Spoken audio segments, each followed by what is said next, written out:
And lines are appearing again.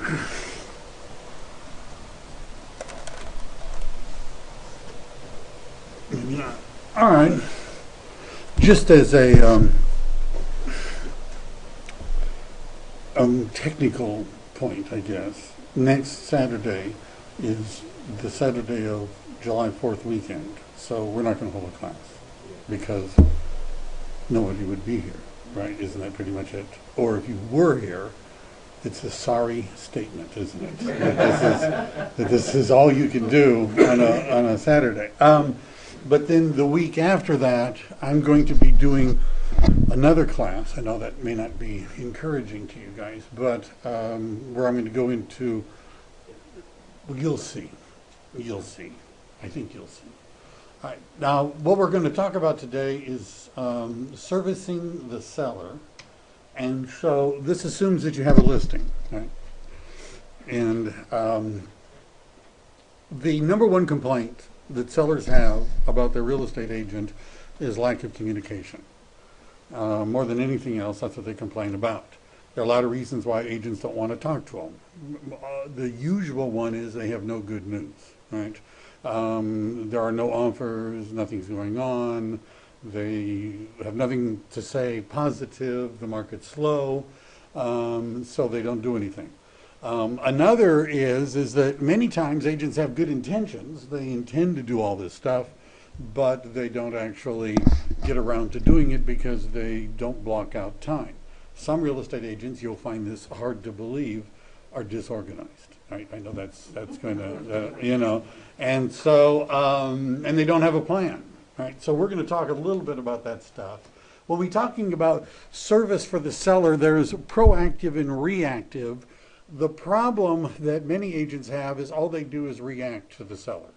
Right? It's like the guy who was asked, how long have you worked for the company? And he said, ever since they threatened to fire me. Right? That's how, and so sometimes that's when agents do things, is when the seller calls and complains. But we're going to talk a little bit about being proactive. And reactive is just responding to concerns as you go along. Now, what we're really talking about is quality service.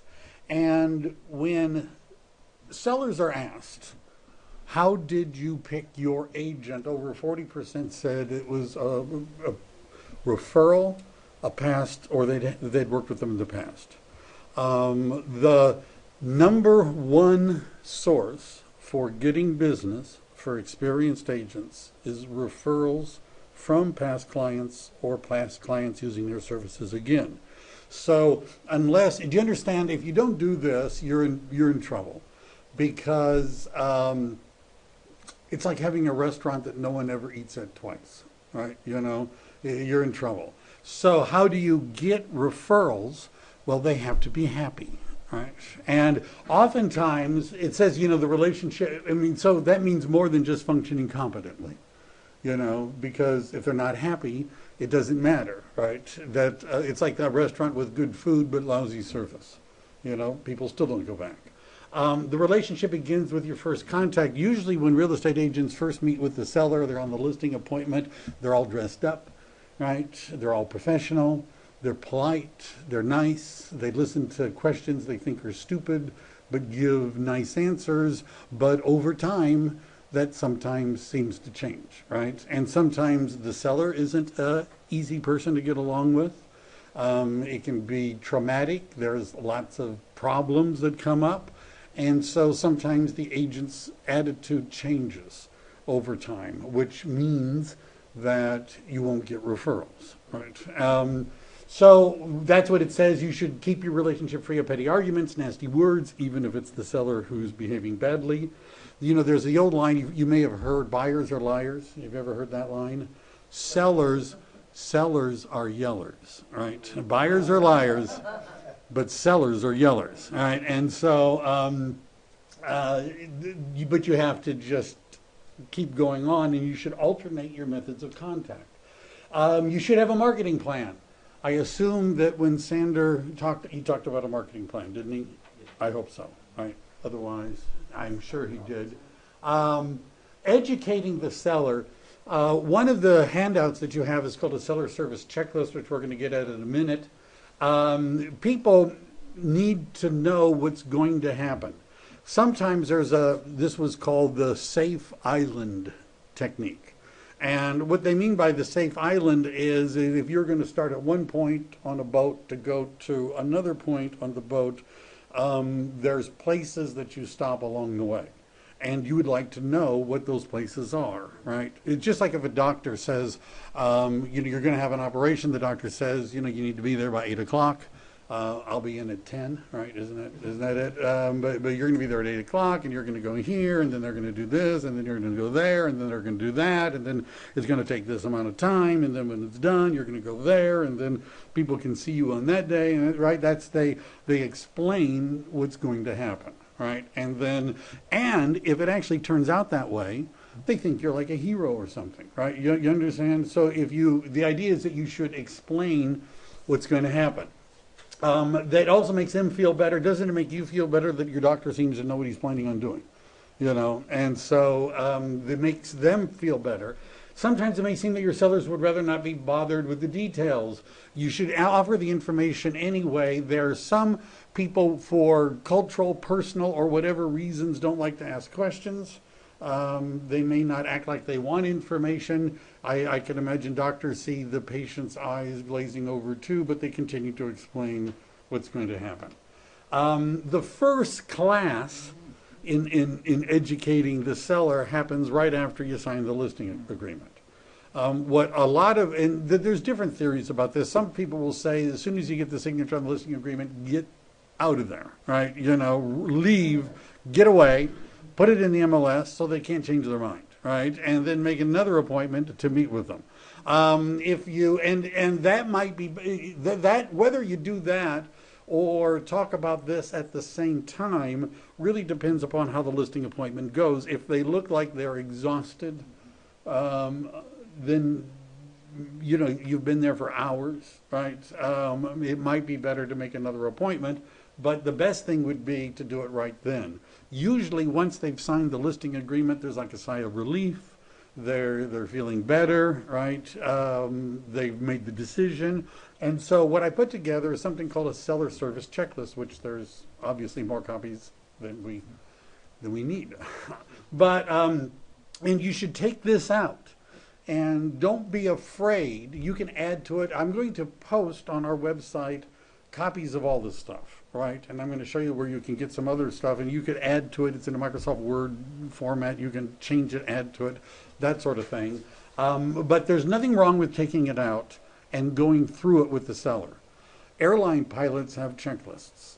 Doctors have checklists. Even lawyers have checklists, right? Real estate agents like to wing it, right? And I don't think that it makes you look unprofessional that you actually have a checklist to go through, right? I don't think it makes you look unprofessional. And I actually threw in some words. I like to do that because sometimes I don't know what this is a checklist that helps me make sure that I've discussed all the finer points about how we're going to market your property. Is that okay? All right. And now the checklist, if you have a copy of the different things to go through on the checklist, one is the for sale sign. Now, if you were to be doing this in the extreme, let's say you were a power agent, you would have temporary for sale signs in your trunk that you could stick in. They sell them, right? It's temporary ones. And you can get them with your name. You can get them to look any way you want. They're Century 21 signs. You can stick them in. There's something about doing that that's it's like consummating the right. Once the sign is in, they're done, right? And the other thing that you want to be sure of is to have riders. A rider is the thing that says call Mike, and it has my phone number. When the sign first goes up, people call, right? And if they don't have your rider on it, they don't call you, right? And neighbors will call to find out something about the property right away. So if you were going to make an investment, I would invest in a temporary sign that you could stick in right away that has your name and phone number on it. You should ask people if they have any ideas about where they want the sign or do not want the sign. The people who put up the signs are not sensitive individuals often, right? You understand? And they'll put it in rose bushes. They'll just stick it someplace, right? But the sign company, by the way, if you have writers and you give them to the sign company, they'll put them up for you. You should have brochures. In other words, when that real sign goes up, you want brochures in the box. I would make brochures and give them to the owner and tell them as soon as that sign, put these in the box, right? Because people will they will react right away, and you would like them to call you. The board tour. If you've never been on one, you ought to go on one. Go on one. It will be a morning and part of an afternoon that you'll never get back, right? You know, that'll be lost forever, right? And oftentimes it'll seem like you'll be saying, what am I doing here, right? What am I doing here, right? But I've had a listing where it was in an area where it had been on the market for months, and it didn't look good. And I put it on the tour because I'd done everything else except put it on the tour. So I put it on the tour, and an agent was on the tour she didn't want to be there, but her broker made her go because he didn't want to be there, and somebody has to be there or they won't tour the listing. And she had buyers but weren't looking in the area where my townhouse was, and she saw it, showed it to her buyers, they bought it. Those clients bought a house from me in Almaden, which 5 years later I sold to someone else, right? This was a important tour for me, right? And so you might as well do it, because what will happen is that if you don't do it and the house doesn't sell and the clients are talking to friends and the friends say, well, did you have a tour? And they say, well, no, we didn't. They're going to be complaining to you that there wasn't a tour, right? They're going to complain.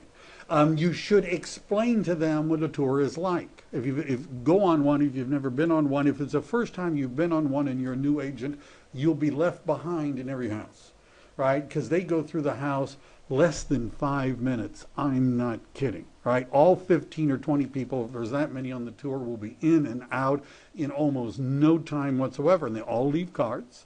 And you can make out a little sheet that says, what do you think of the house, the condition, you know, whatever, and so people can mark on it.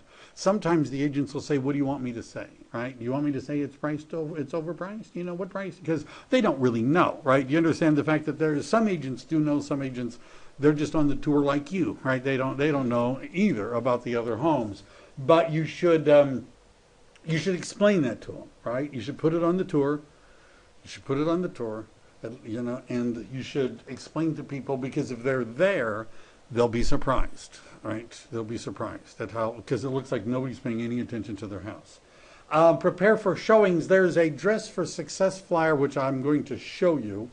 It's available through Century 21. I was starting to, the printer's not cooperating today, but we used to call it 21 Things to Make Your House Sell Faster.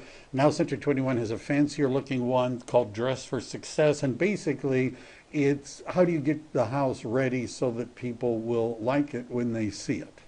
And one of the things that you could do is to go through room by room and make suggestions, right? And there's a lot of stuff on the internet about this, and we have a flyer. All of this stuff I'm doing, including all of these flyers, are going to be up on our Alpha Forums website probably tomorrow. Collecting cards. I want to talk about this for a moment. Let me see if any of my guests... oh, well, we have a guest. Collecting cards. This, what you should do is you should have a basket or something where, and a sign that says, please leave your business cards. And so people come in and they show the property, they leave their business cards. What happens is those business cards collect. I've gone to look at listings and the stack was several inches thick. The agent was just collecting them, right? And then sellers start to say, well, why are we doing this? You know, there's a great big stack of business cards. Why are we collecting the business cards? Because you don't appear to be doing anything with them. And the idea is that you're supposed to contact the agents and ask them what they thought about the house, right?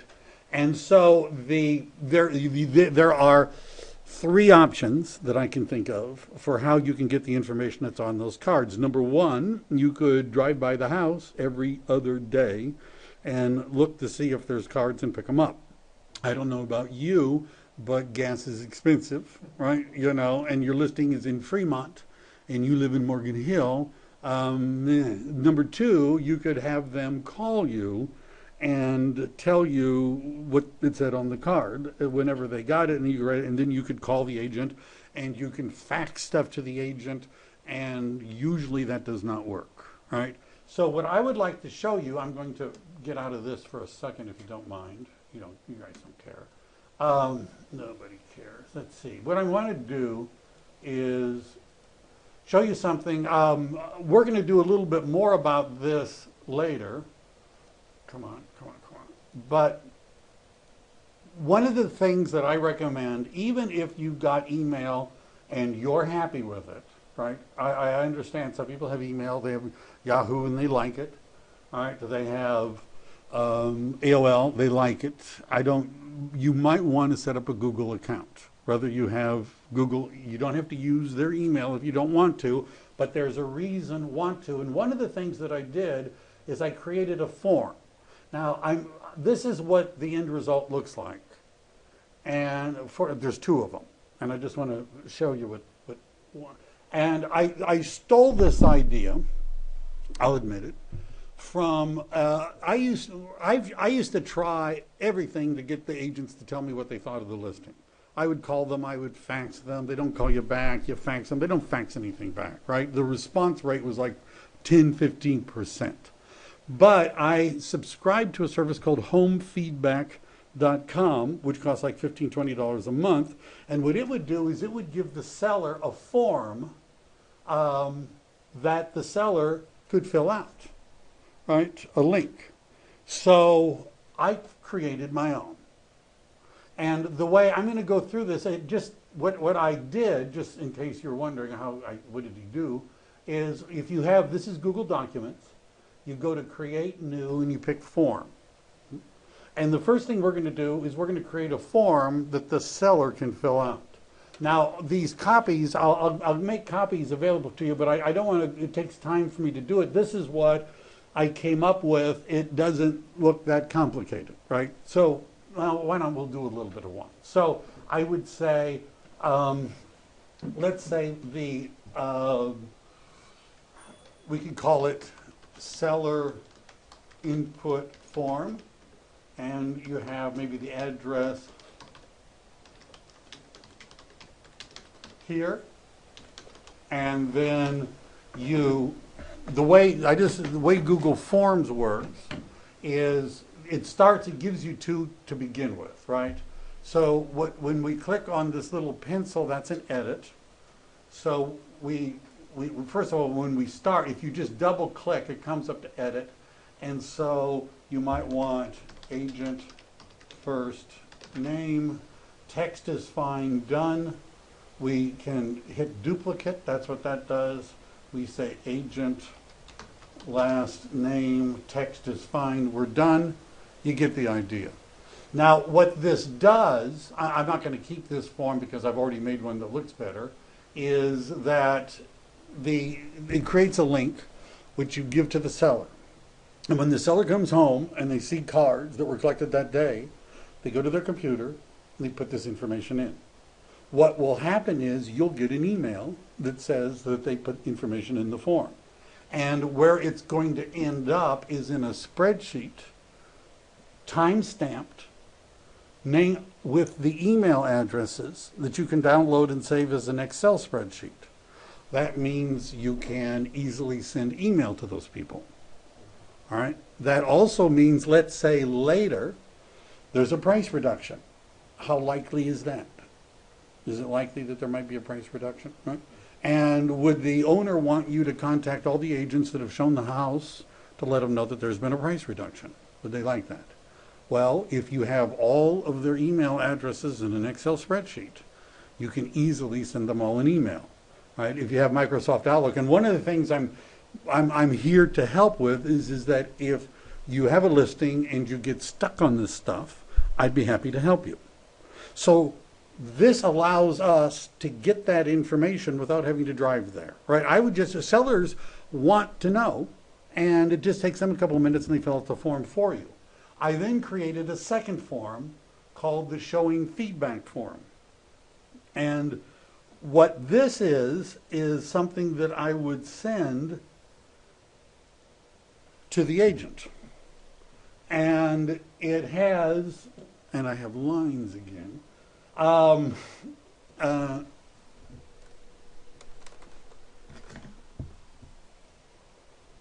your job is to that's what you get for sitting up at the front. So what I did is I took the information from the MLS, right, so that they know which property I'm sending them.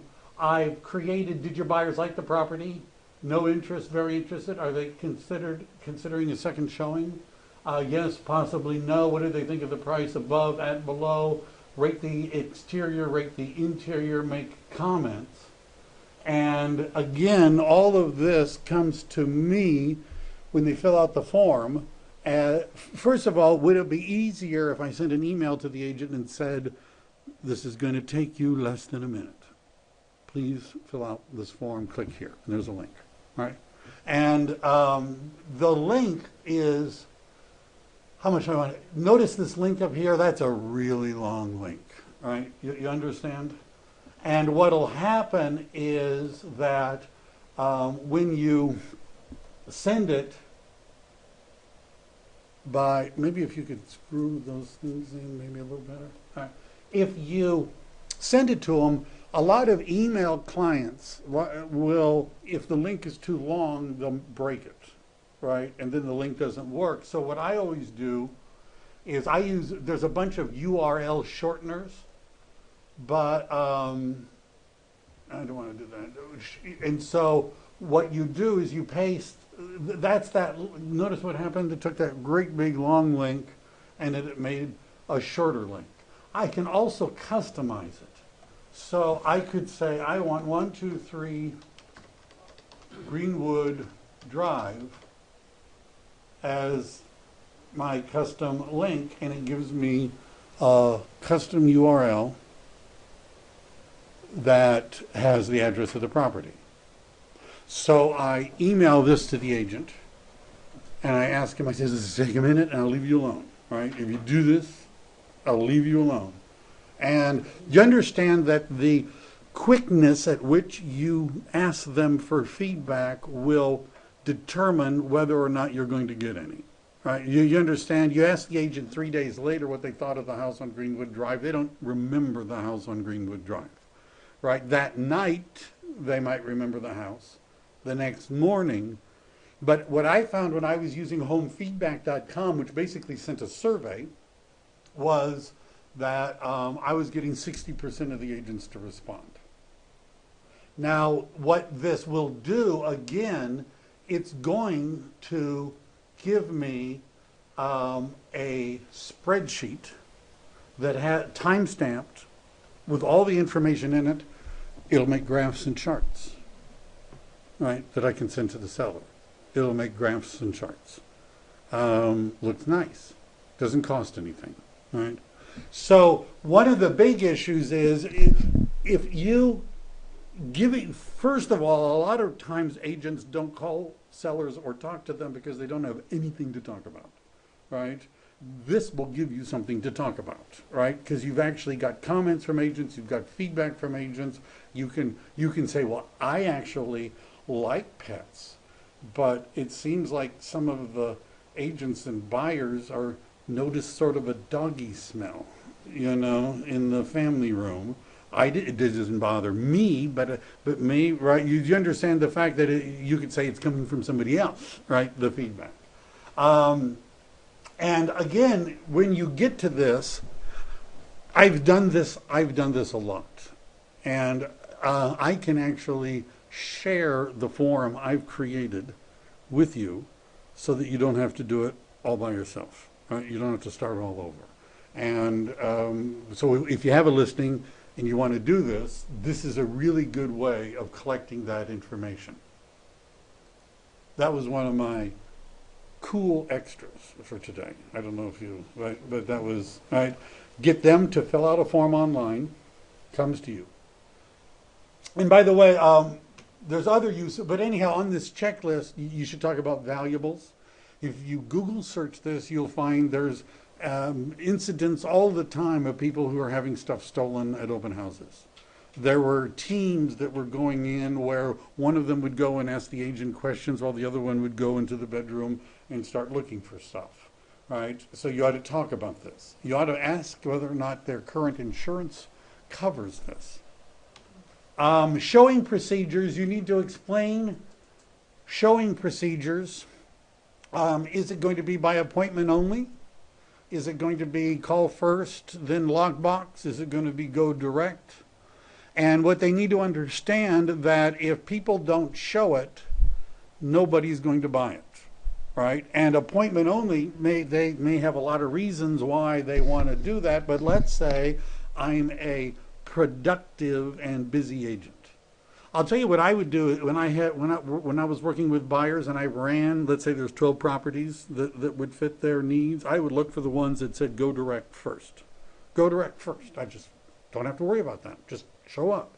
Then I would look at the ones that said call first, then go, right? Those were second. Appointment only if they didn't buy one of the other ones, right?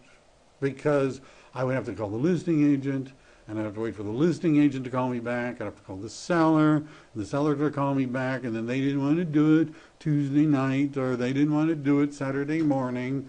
And busy agents, the ones with lots of clients, generally don't like that, right? And so you ought to go through this. Also, they worry, sometimes sellers worry. I've had people that said, well, I'm a good salesman. I sold used cars. So they want to walk around with the clients to point out, did you see the shelves we put under the stairs? When this house was built, it was a model, 40 years ago. They're heavy duty nails. They didn't use regular, right? They're going around.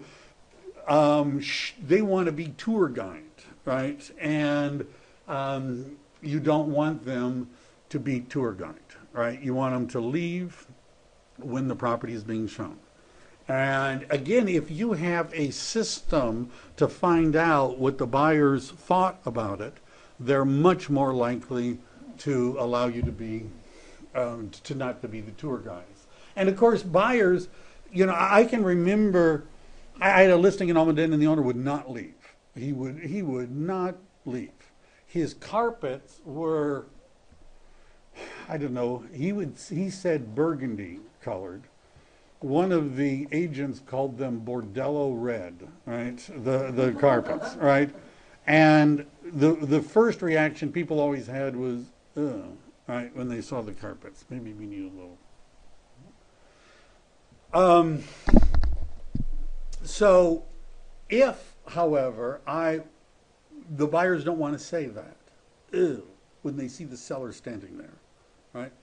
But if the buyer said, ew, these carpets, oh man, I would say, well, if you had your pick, what kind of carpet would you prefer, right? And if they said, we like Berber, off-white, well, maybe we could put that in the offer, right? But you can't talk to buyers when the seller is hovering around listening to the conversation. You need to have flyers, feature cards, right? All over the place, right? That says heavy duty nails, right? Look at the shelves under the stairs, right? That has all of those things. Just if you want to know what the goal is, go to a model home in a new home subdivision, right? If you want to know what the goal is, go to one of those and take a look. And then this is a little bit of verbiage that you might want to use. It's hard enough. In fact, one of the things that we oftentimes suggest is they take down pictures of themselves and their family, right? Because I've actually had people say, oh, they've been here so long, we don't want to take their home from them, right? I've had people say that, right? I feel that way too. Yeah, and so the more They want to go to a new home subdivision, look at a model, right? That's what you want it to look like. And it's hard for people to mentally move in. First, it's hard when all of the seller's stuff is there. It's really hard when the seller is still there. You should discuss with them as part of your checklist what will happen when somebody just walks up the door and says, I want to see it. Now, we're not talking about an agent here yet, but we're talking about a potential buyer.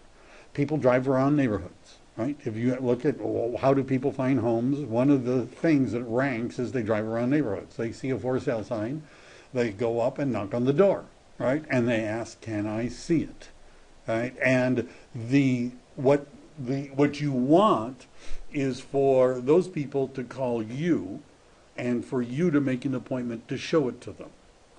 Believe me, that's what you want, right? You want them to call you, so you need to talk to the seller about that. The multiple listing service, you should explain the multiple listing service. Not everybody understands how it works.